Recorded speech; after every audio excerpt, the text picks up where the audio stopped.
Assalamualaikum warahmatullahi wabarakatuh. Selamat berjumpa kembali dalam ruang pembelajaran fisika. Kali ini kita akan membahas soal Hodge untuk pokok pembahasan dinamika rotasi benda tegar. Adapun topik pembahasan kita adalah saya beri judul meteran yang jatuh ke lantai. Terus terang saja bahwa soal ini relatif cukup mudah, tetapi kalau tidak pernah menyelesaikan soal yang seperti ini maka itu akan terasa sulit. Nah, baik saudara-saudara sekalian, saya akan membacakan soalnya. Saya sudah tulis. Jadi soalnya ini menyatakan bahwa ada sebuah batang meteran ya, batang meteran. Jadi batang meteran itu kalau ini panjangnya itu kan 1 meter, itu dipegang secara vertikal dengan salah satu ujungnya terletak di atas lantai. Jadi salah satu ujungnya terletak di atas lantai. Batang kemudian dibiarkan jatuh. Jadi batang kemudian dibiarkan jatuh, tentukanlah laju ujung atasnya. Ketiga, menumbuk lantai. Jadi anggap ujung bawah pada lantai tidak tergelincir. Jadi kalau dikatakan tidak tergelincir, maka pada ujung bawah batang itu ada gaya gesekan. Namun demikian, gaya gesekan ini dalam hal ini diabaikan. Baik, saya akan menyelesaikan soal ini. Pertama-tama tentu saya akan menggambar. Jadi saya buat dulu solusinya ya. Jadi pertama-tama saya akan menggambar batangnya. Jadi katakanlah ini ada sebuah batang meteran, kemudian berdiri secara vertikal ya. Nah, batang meteran ini panjangnya adalah 1 meter karena namanya meteran ya.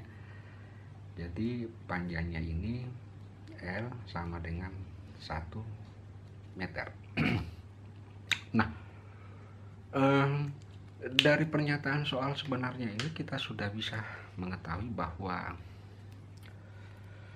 di titik sini ada sebuah kecepatan ya. Jadi kalau kita perpanjang ini, maka kecepatan itu akan, katakanlah dia mengarah sampai ke sini. Nah, ini kita sebut dengan kecepatan linear. Nah, pusat masanya adalah di titik ini. Ini namanya pusat massa yang tingginya adalah 1/2 L dari tanah. Nah,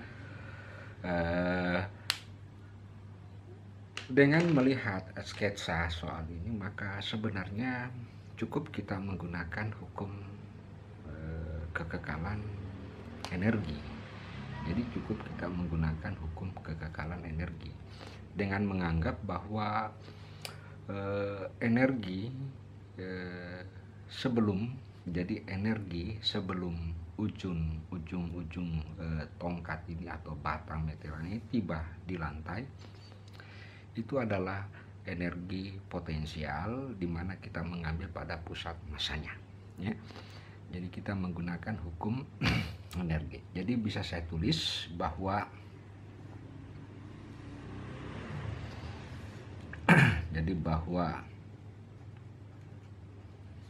yang menyebabkan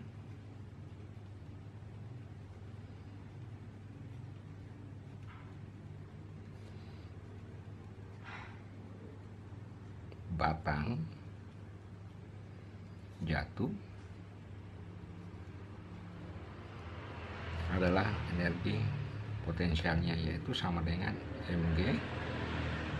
Jadi kita mengambil di pusat masanya itu sama dengan 1/2 L. Nah, kita simpan dulu sebagai persamaan pertama, ya kan? Nah, nah, selanjutnya kita melihat pada saat benda ini jatuh.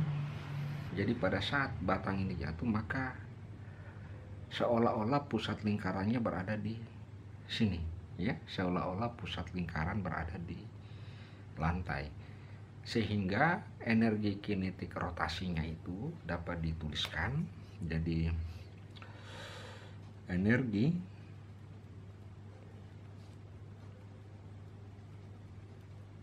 kinetik rotasi. Jadi akibat jatuh itu adalah, kita tulis energi kinetik rotasi adalah 1/2 I omega kuadrat, ya. Jadi energi kinetiknya sama dengan 1/2 I omega kuadrat, di mana I adalah momen inersia dari batang.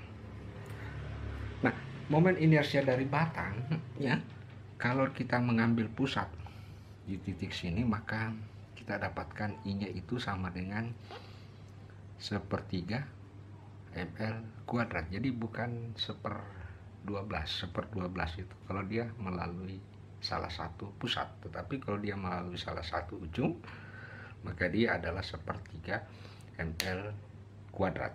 Dan itu bisa kita masukkan ke persamaan ini dengan menganggap juga bahwa omega itu adalah kecepatan linear dibagi dengan L.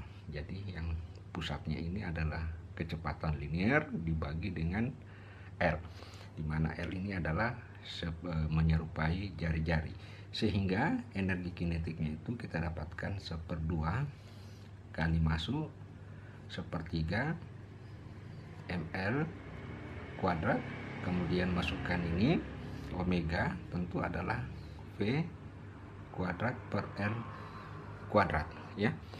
Nah, V kuadrat L kuadratnya kan bisa L kuadratnya kan bisa saling meniadakan, sehingga yang tersisa adalah 1/6 mv kuadrat. Nah, ini adalah energi kinetik rotasi, kita katakan sebagai persamaan kedua. Nah, berlaku hukum kekekalan energi, yaitu bahwa energi potensial sama dengan energi kinetik untuk kasus ini, ya.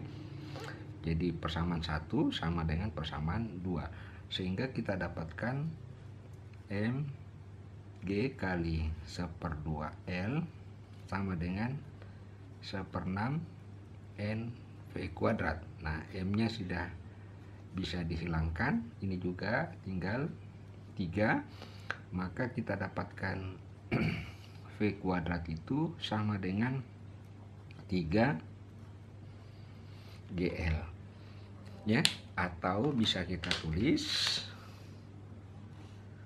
V kuadrat itu sama dengan 3 kali 10, kemudian L-nya karena meteran, yaitu tentu tingginya adalah 1 meter, maka kecepatan benda saat menyentuh lantai adalah akar 30 meter per second, ya. Jadi kecepatan batang, ujung batang pada saat menyentuh lantai itu adalah akar 30 meter per second. Baik, saudara-saudara sekalian, mudah-mudahan soal ini begitu sederhana, tetapi mudah-mudahan bisa difahami dan dimengerti dengan baik. Mohon maaf segala kekurangannya.